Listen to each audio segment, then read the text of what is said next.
Hi, I'm Joe Conroy. I'm an independent financial advisor, and today I'm going to show you how to plan for retirement, your retirement. A lot of the times there's a difficulty with personal financial planning because people generally aren't numbers people.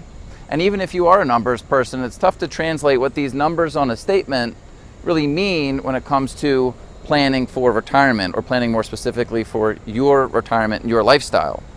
That's where a plan brings the two together so that you are more informed, more aware of the impact of your decisions, and probably most importantly, aware of improvements you can make to your situation to further achieve those goals that you're working towards.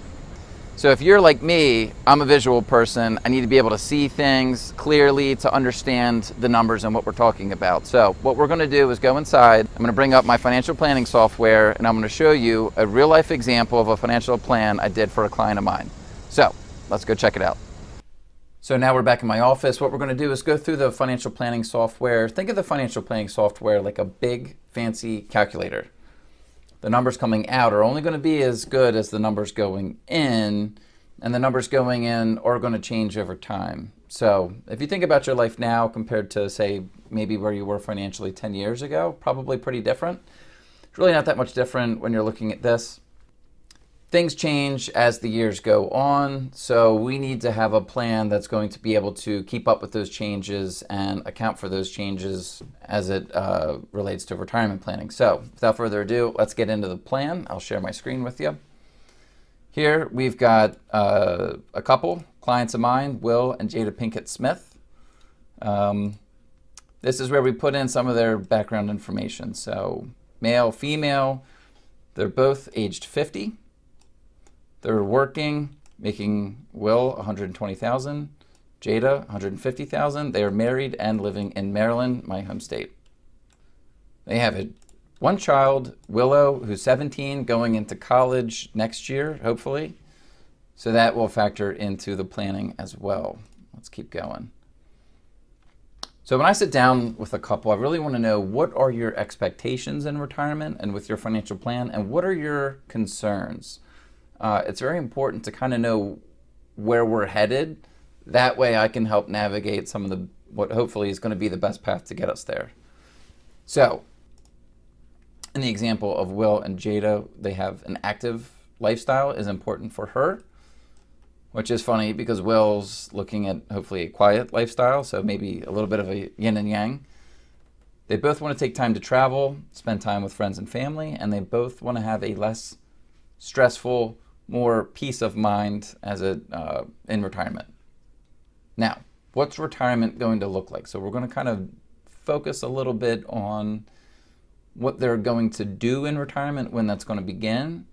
They both would like to retire in the same year since they're both the same age. They both want to be 65. Now, we are going to assume that they live Will to 92 and Jada to 94.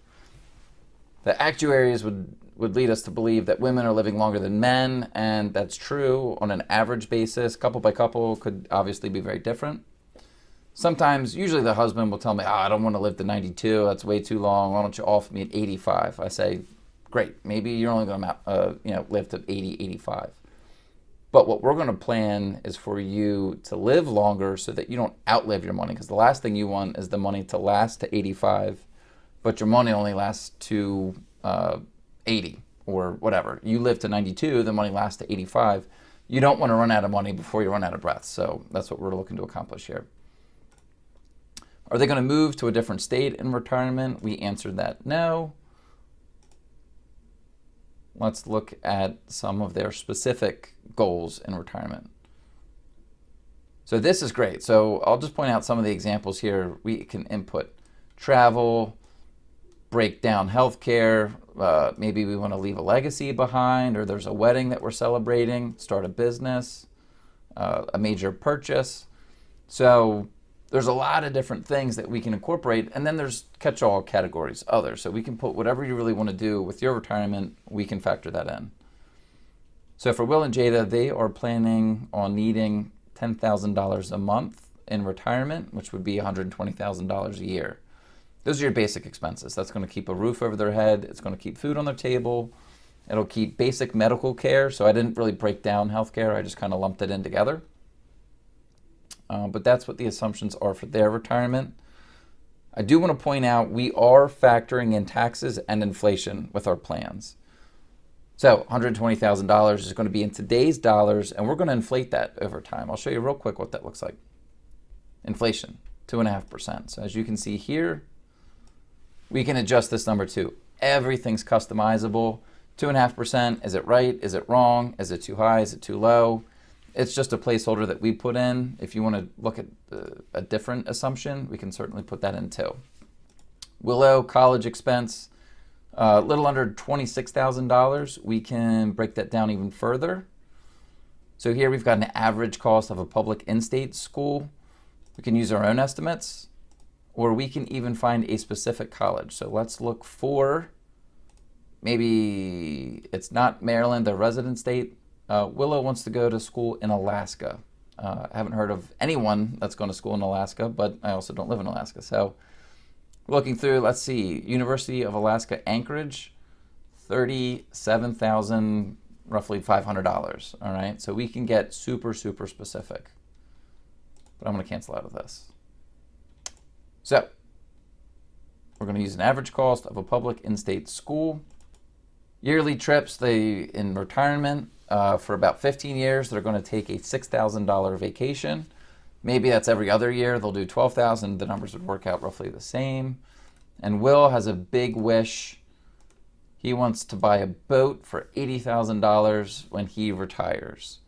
So, we work very hard. And if you're very smart with your money and you're doing the right things, maybe buying a boat is in your future. If you can afford to do these things, and that's what the financial planning calculator is going to show us is, can you afford to do these things? Are they going to sink your retirement ship, pun I guess intended, or are they able to be folded into what you're doing and you can afford to do these things? It'll help give you some confidence when you are looking at doing some of the more fun stuff in retirement, assuming that the plan works.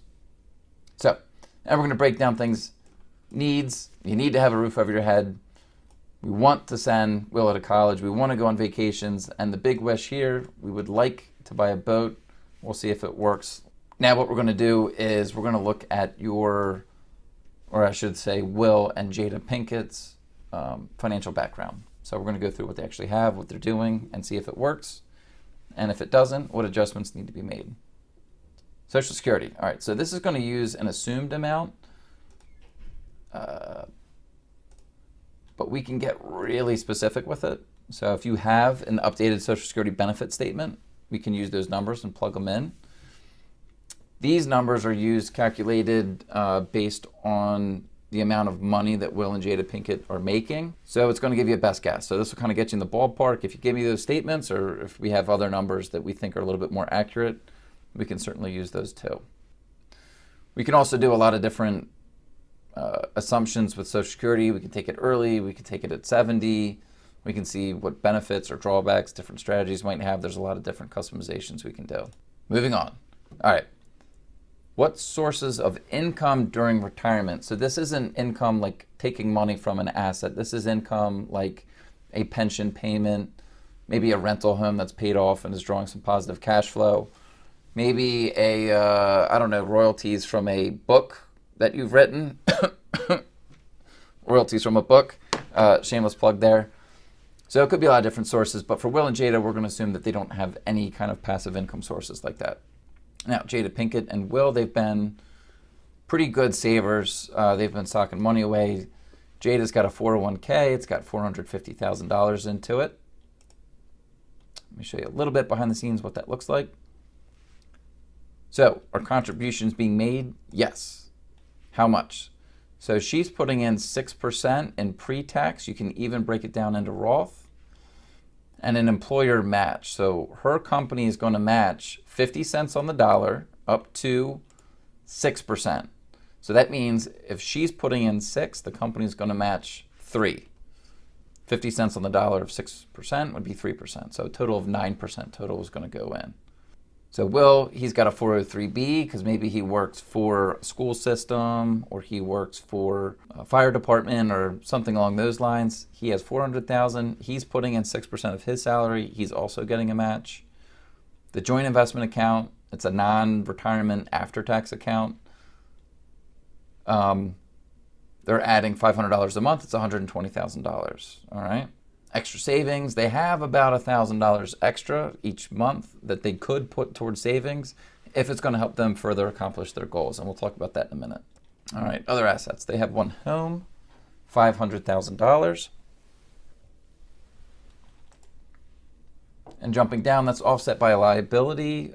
They have a home, primary mortgage, $300,000 balance, paying 4%. They also have a car loan, $30,000. That's not going to influence. It's also probably offset by the value of the car, so not a huge consideration, but $500,000 house, $300,000 mortgage. And this gives us an interesting report. So I'm going to take a second to explain this. Their net worth. So here they have assets totaling $970,000 of investment assets, $500,000 of other assets. Let's break that down a little bit further. Employer retirement plans, they've got $850,000. After-tax savings, $120,000. That gives us a total of $970,000. So this is what's called liquid assets. Liquid assets are really assets that you can get to within 30 days and get a full fair market value for them. So it's really easy to sell a mutual fund, a stock, a bond, whatever kind of investment you might have. They're pretty liquid, as the name would suggest. Other assets, if you owned a business, homes, rental properties, those are going to take a little bit longer than 30 days to try and extract the full value out of them. So that's why we really don't call them liquid assets, although with enough time, you could liquefy them, right? Total assets, 1.47 million, getting close to 1.5. One thing I want to point out here is that they have, like most people do when I come to meet them for first meetings, they've got a lot of their money tied up into pre-tax 401k, 403b, IRA stuff. All that money is going to be completely taxable upon distributions at their ordinary tax rate, at least given the current tax rate environment. I find a lot of people will have a lot more money tied up into those things than they do in non-retirement accounts, and it's easier to do that. They're automatically adding to those things and you get company match. It's all really good, but it doesn't really offer much in the way of tax diversification. So I won't get into it in too much detail, but you definitely want to have money outside of IRAs that you can draw from in retirement. There's a lot of tax benefits. Maybe that'll be a subject for a future video. So when you take all their assets, drop out the liabilities, they've got $1.14 million. So they're technically millionaires. Now, if you ask Will and Jada Pinkett, or at least the real clients behind the names, they don't feel like millionaires. They're not walking around. They don't drive a Mercedes. They aren't jet setting to European beaches or anything like that. They feel like you're millionaires next door, the people that are driving around in unassuming cars, taking, not lavish vacations, but they're not wanting for anything. They're not doing without. They're living a very modest lifestyle, and they're pretty good savers. So let's try to zip through real quick. So this is something that we can do. It's called stress testing. Stress testing. It is where we can take their current portfolio, come up with what their risk score is, and then do some fire drills. Or what if we have another 2008? What is that going to do to our portfolio? So here Will is what he thinks, and again, this is a number that we come up with together, a 75 out of 100 on a risk scale. Now, we know that the market, based on this portfolio risk scale, would have dropped 33%. So this portfolio would have dropped 33%. But we don't really look in the real world at percentages. We look at our statements in terms of dollars. So out of their $970,000 that they have invested in investment accounts, it would have dropped temporarily $317,000. So that means that their statements would show $970,000 one year.